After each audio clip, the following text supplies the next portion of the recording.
Hello students, in today's class we are going to see 6th standard Marathi lesson number 9, that is घर. So in this video we are going to see question answer the chapter. So start video आपको maximum resolution पे देखना है ताकि video clear दिखे. 360, 480 and 720 पे video आपको clear दिखेगा. अगर आप 144 एंड 240 पे देखेंगे तो वीडियो आपको ब्लर दिखेगा.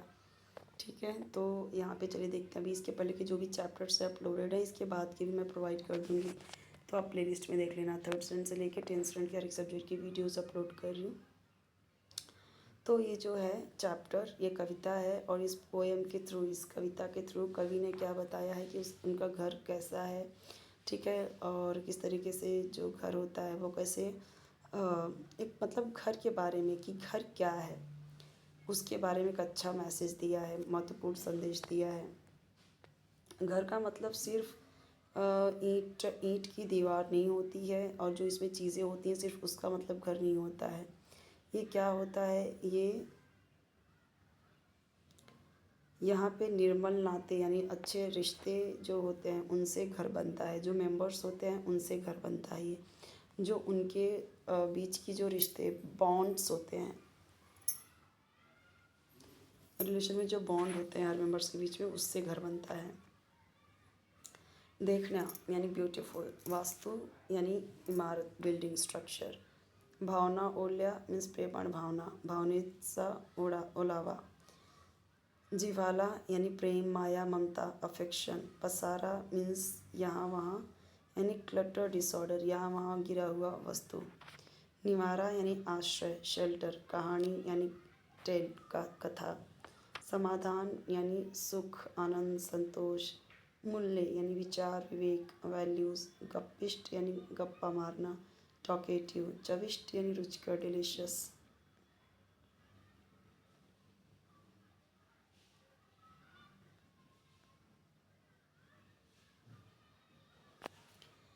तो घर का मतलब ये नहीं कि 4 दीवार और उसमें अच्छे अच्छे काम होना. ठीक है, इससे घर नहीं बनता.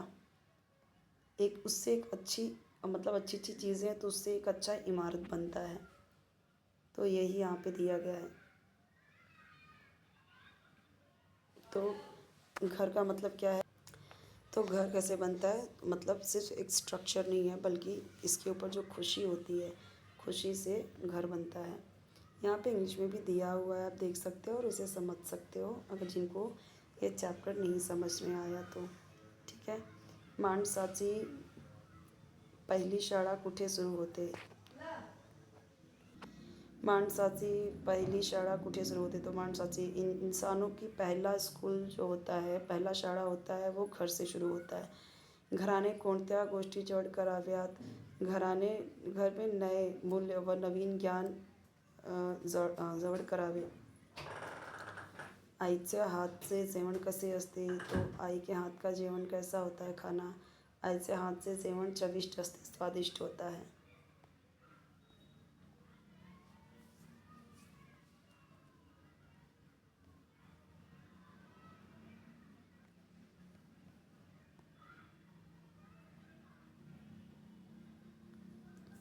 यहाँ पे देखिए वही दिया है, कवि ने घर का वर्णन किन शब्दों में किया है वो लिखो. वही जो हमने ऊपर में देखा कि घर केवल 4 दीवारों से नहीं बनता, ये सुंदर कर्मभूमि होती है. यहाँ पे आनंद की वस्तु होने से सिर्फ भवन नहीं बनता.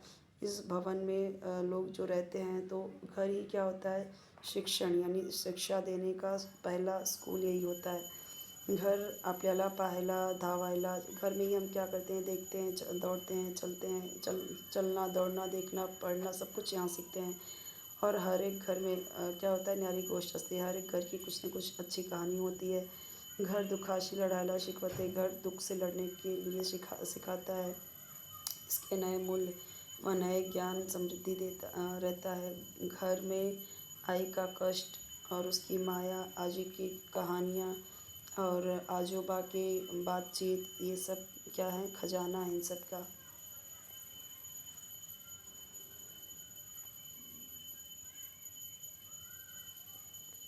अभी देखिए, घर व्यक्तीला काय काय शिकवते. तो यहाँ पे क्या आएगा, पाहायला.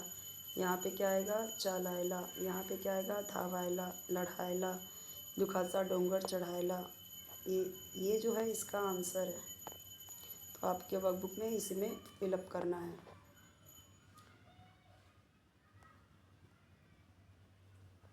सेम एंडिंग होना चाहिए, जैसे तू तो वस्तु वास्तु, वास्तु होता है जो वास्तु दोष होता है, वास्तु होता है।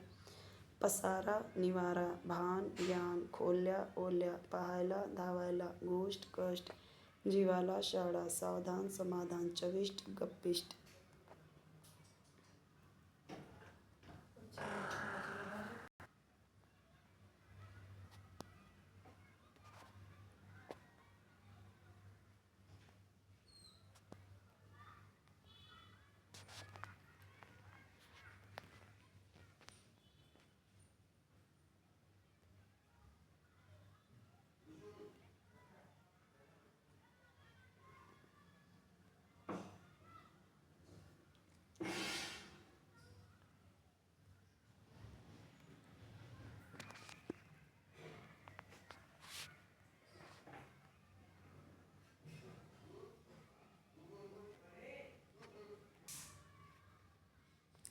कुटुंबातले नातेसंबंध कसे असावेत, तो यहाँ पे आंसर गिवन है। विशेषण और नाम को जोड़ के यहाँ पे लिखना है।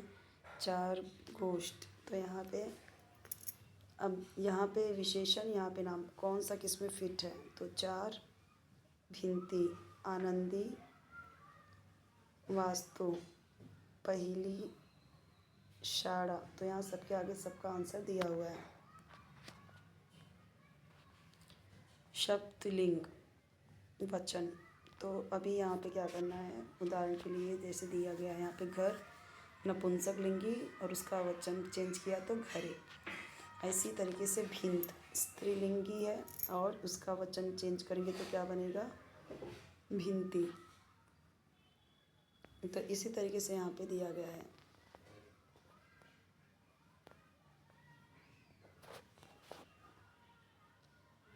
ये अनेक समानार्थी शब्द है जो यहाँ पे दिया हुआ है।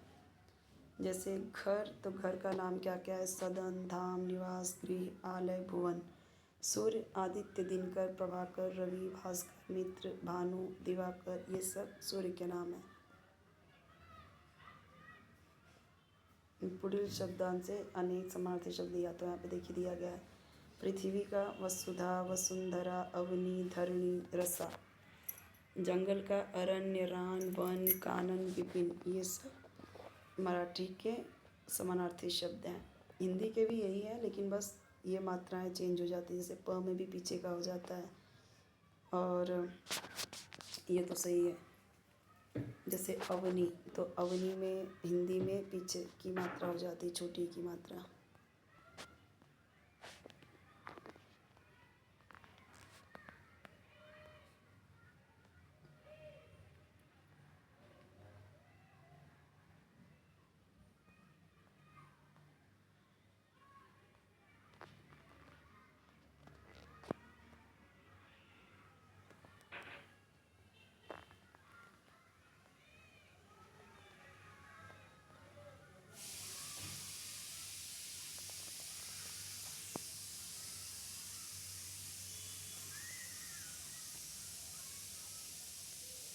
चैप्टर नंबर 10 बाबा आंसर पत्र हम देखेंगे नेक्स्ट लेक्चर में।